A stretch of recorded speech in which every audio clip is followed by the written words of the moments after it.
hit that subscribe button and the bell icon beside it to check out our latest videos before anyone else.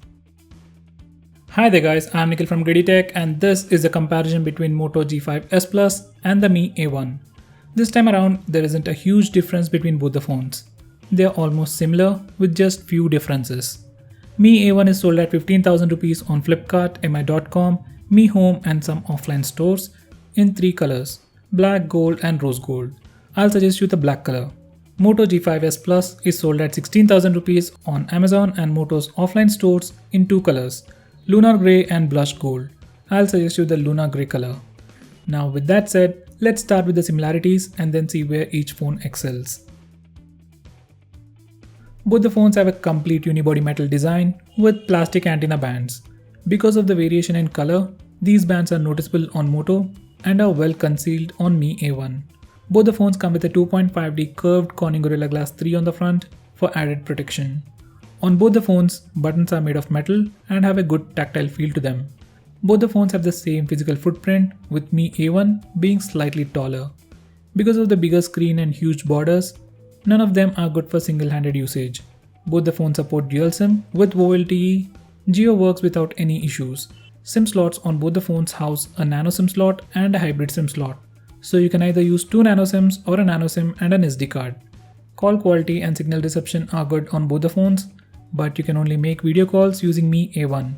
Moto doesn't support that on the default phone dialer. Both the phones come with 4GB of RAM and 64GB of internal storage, and you get about 50GB of free space on Mi A1 and 52GB of free space on Moto. Both the phones come with an audio jack and a loud mono speaker at the bottom. Audio quality on headset is average on both the phones, and on speaker, both are equally loud.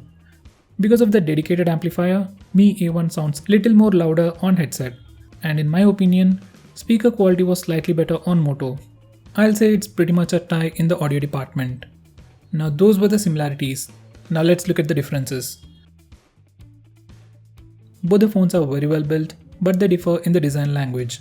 Comparatively, Mi A1 looks slimmer and feels more refined with smooth curves, while Moto looks like a hunk with a slightly thicker body and chamfered edges. Moto feels solid to hold and A1 feels kinda comfortable and sleek to hold. Both the phones have a dual camera setup on the back along with a camera bump. On Moto, its design is unique and pretty much iconic. On A1, it resembles the iPhone 7 Plus and OnePlus 5. Mi A1 weighs 162 grams and Moto weighs 168 grams. Comparatively, A1 feels lighter. In terms of design and build, you can choose the best one. I personally like the Moto.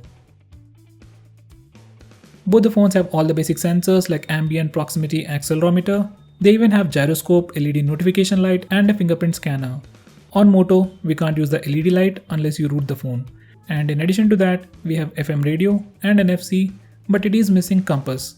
Mi A1 has a compass, LED notification light that works and a IR blaster, but it is missing NFC and FM radio. The lack of radio might be a deciding factor for many. By the way, Moto wants us to use the Moto display, that's why they disable the notification LED light. Even on Mi A1, we have ambient display. When you get a notification, screen just lights up for a second just like Moto display. But we can't interact with the notifications like on Moto. Both the phones have fingerprint scanner at different positions.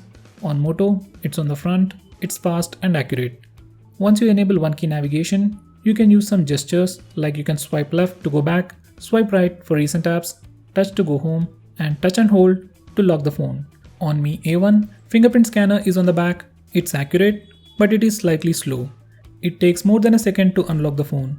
If the display is on, it unlocks instantly. We have only one gesture with it. We can swipe down on the fingerprint scanner to bring down the notification bar. In terms of hardware, it's almost a tie. If you want a faster fingerprint scanner and radio matters to you, then Moto is the winner. If LED notification light and compass matter to you, Mi A1 is the winner. Both the phones have a 5.5-inch Full HD display. Moto has a normal IPS display and Mi A1 has a LTPS display. Both have good sunlight legibility, but on side-by-side comparison, Mi A1 is brighter. Moto has a warmer display and A1 has a cooler display. By the way, the upcoming Moto X4 also comes with an LTPS display. On Moto, we have the option to choose between on-screen buttons and fingerprint gestures for navigation. On Mi A1, we have the option to choose between on-screen buttons and fingerprint gestures for navigation. On Moto, we have the option to choose between on-screen buttons and fingerprint gestures for navigation. On Moto, we have the option to choose between on-screen buttons and fingerprint gestures for navigation. we have backlit capacitive buttons. So if you go with on-screen buttons on Moto, you will lose some screen real estate. For media consumption, like watching videos, I found Moto's display to be slightly better. This is the area where both the phones differ a lot. Both come with dual camera setup on the back. On Moto, it has a dual 13 megapixel cameras. One of them is a regular RGB sensor and another one is a monochrome sensor used for depth sensing. On Mi A1, it has dual 12 megapixel cameras. One of them is a wide-angle camera and another one is a telephoto lens with 2x optical zoom. On the front, Moto has an 8 megapixel camera with a dedicated flash and A1 has a 5 megapixel camera. Both the phones offer portrait mode, a feature that blurs the background of a subject. On Moto, we have 3 additional features. We can change the focus point, we can turn the background or foreground to black and white, and we can replace the background of an image. With that said, as of now, none of these features work perfectly. It's mostly a hit or a miss. On Mi A1, along with the portrait mode, we have 2x optical zoom feature. Mi A1 doesn't have auto HDR, and Moto does. So these are some sample shots that I took on both the phones with HDR on. A1's images look bright and sometimes as if they are completely edited. On Moto, colors look saturated and have more contrast. Most of the time, I find A1 to be doing a better job, but it does look edited. I just took few shots on portrait mode and as you can see, edges are much sharper on A1 with more bokeh effect.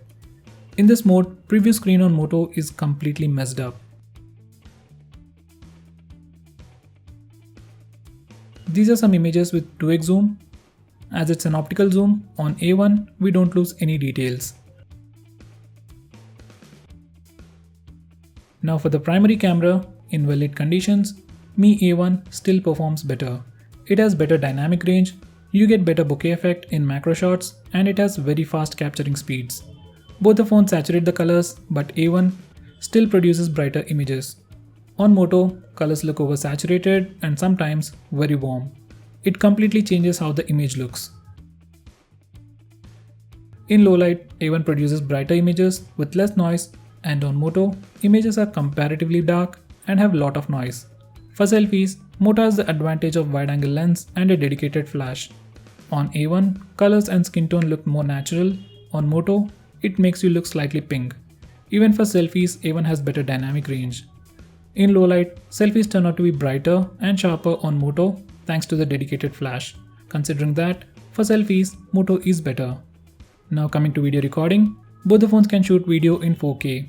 In 1080p, Moto crops the footage a little and uses electronic image stabilization to make the footage stable. Mi A1 doesn't have EIS, so footage looks shaky. Now once again, footage on Moto looks warm with saturated colors. Even for front camera video recording, footage from Moto is wider and more stable. Actual footage looks better on A1, but because of stabilization, for video recording, Moto is better.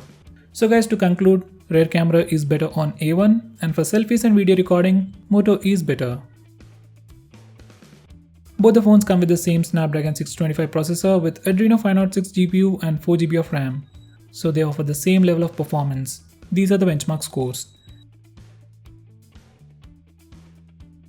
Gaming experience is almost the same on both the phones, but due to the position of speaker, audio gets muffled, so you need to reposition your hand. There is no heating issues on both the phones, but comparatively, A1 heats less because of the dual layer graphite sheet on the back. It doesn't matter, but it does work. Now for everyday usage, everything was buttery smooth on both the phones, but I found that the memory management was slightly better on A1 and even the animations are slightly faster. Both the phones come with pure stock Android based on Nougat. Mi A1 has 7.1.2 with the latest August security patch and Moto has 7.1.1. Mi A1 is a collaboration between Xiaomi and Google. It's created by Xiaomi and powered by Google, and it will get all the future updates directly from Google. Both the phones will get Oreo update and Android P update, but Mi A1 might receive it faster. Both the phones support adaptive storage feature, so you can use SD card as internal storage. Now with all that said, Mi A1 is completely empty. There are no software features, while Moto has some additional features like Moto gestures. You can do a chopping gesture to toggle flash, flip the phone twice to open camera. We also have one-handed mode, Moto display, and some more additional features. Split screen mode and Google Assistant are the only common features on both the phones. If faster updates are your priority, then Mi A1 is the winner in this round, and if you want more software features, Moto is the winner in this round. Both the phones come with a similar size 3000 mAh battery, and you get a very similar battery life. I got around 5 to 6 hours of screen on time on both the phones, with Mi A1 doing slightly better. Moto comes with a micro USB charging port and supports fast charging. It comes with a 15 watts power adapter and can be charged completely in 90 minutes. Mi A1 comes with a USB Type-C port and doesn't support fast charging. It comes with a normal 10 watts adapter and takes 2 hours to completely charge the phone. So in the battery department, Moto is the winner because of fast charging. For most, cameras and availability of Mi A1 will be the major deciding factor. Cameras are obviously better on Mi A1, you get better portrait shots and you get additional 2x zoom feature. So if cameras and faster updates are your priority, get the Mi A1. If you can't wait for the weekly flash sales or if you want more software features, fast charging, then get Moto G5s Plus. If you want my suggestion, I'll definitely suggest you to get Mi A1. If cameras are not your priority and you can't wait any longer, then yes, you can get the Moto G5s Plus too. So guys, with all that said, which of these phones will you choose and why? Do let me know by commenting below this video, and if you plan on buying these devices, use the link in the description, it helps the channel. If you have any comments, complaints, compliments or want me to make any specific video, shout out to me by commenting below this video and I'll try to make it as soon as possible. If you like this video, hit that like button and subscribe to our channel to see more cool videos on tech. I'm Nikhil from Greedy Tech signing off. Have a nice day.